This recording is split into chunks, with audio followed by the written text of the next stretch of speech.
बरसात आते ही जीव जंतु का बाहर आना ये कॉमन सी बात है। और सांप या बिच्छू या जहरीले जीव जंतु को काटे जाने से लोग अस्पताल न जाकर झाड़ फूंक में समय बर्बाद करते हैं। लेकिन अभी बरसात में ये जो मामला है लगातार जिले में निकल कर सामने आ रहे हैं।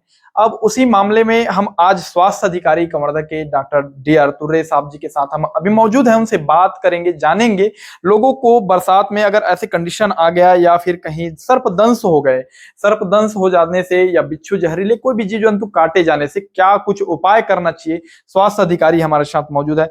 सबसे पहले सर आपको बहुत बहुत बधाई और स्वागत है हमारे चैनल में।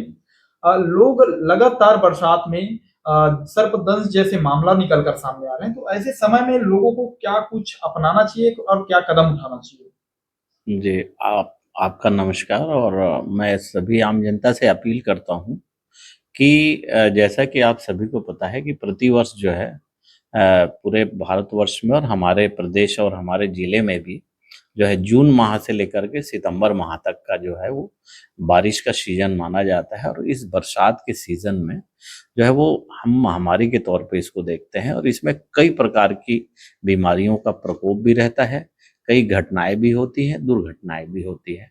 उसमें जो सबसे प्रमुख जो घटनाएं होती है वो होता है हमारा सबसे ज़्यादा मलेरिया। जैसा कि हमारा वन आच्छादित क्षेत्र है, पहाड़ी क्षेत्र है और काफ़ी जो है वो वहाँ पर जो है बुखार से संबंधित मरीज हमारे यहाँ देखे जाते हैं और उसमें मलेरिया के प्रकरण भी बहुत संख्या में दर्ज होते हैं।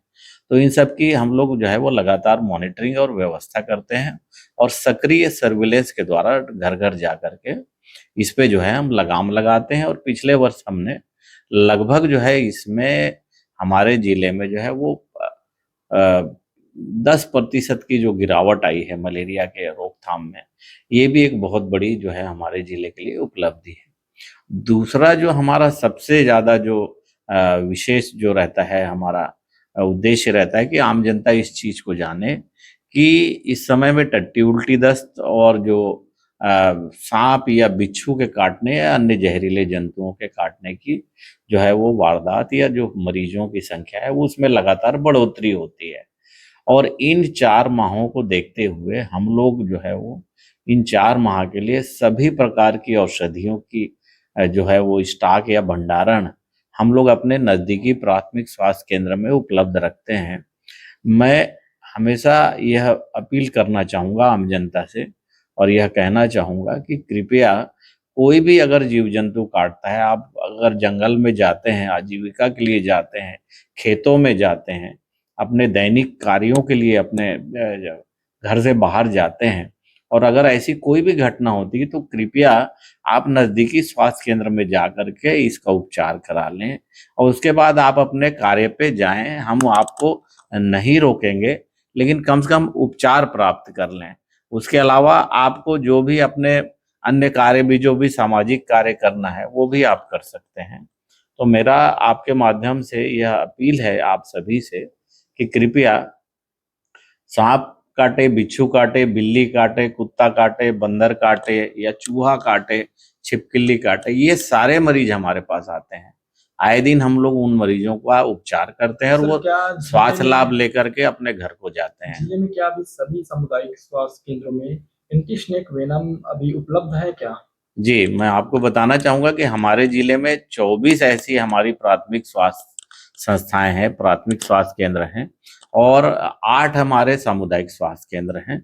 इन सारे स्थानों पर साँप काटने का वैक्सीन और कुत्ते के काटने का वैक्सीन, एंटी रेबीज़ और एंटी स्नेक वेनम दोनों ही पर्याप्त मात्रा में उपलब्ध है। साथ ही टट्टी उल्टी की दवाइयाँ भी पर्याप्त मात्रा में उपलब्ध है। साथ ही हमारे पास मलेरिया या उससे संबंधित बुखार या अन्य खांसी सर्दी की दवाइयाँ वो भी पर्याप्त मात्रा में उपलब्ध है। तो मैं आप सबसे यही चाहूँगा कि अब जो है हमारे ज़िले में ऐसे प्रकरणों में तत्काल उपचार के लिए आप लोग आएँ। मैं आप सबसे विनम्र अपील एक बार पुनः करता हूँ। तो ऐसे समय में आप झाड़ फूंक या कहीं बाहरी ट्रीटमेंट के झांसे में आकर समय बर्बाद ना करें। तत्काल स्वास्थ्य विभाग जाए, आप अपने आसपास के जिला अस्पताल जाए या स्वास्थ्य सामुदायिक केंद्र जाए, जहां आपको एंटी वेनम का जो इंजेक्शन होता है, स्नेक एंटी वेनम का, वो तत्काल लग जाए और आपको जान माल जो हानि है उनसे राहत मिल सके। ये अभी जिला अधिकारी के द्वारा हम बताए हैं, और ऐसे ही जानकारी के लिए आप हमारे साथ बने रहें एम्बिशन न्यूज। कंवरधाम।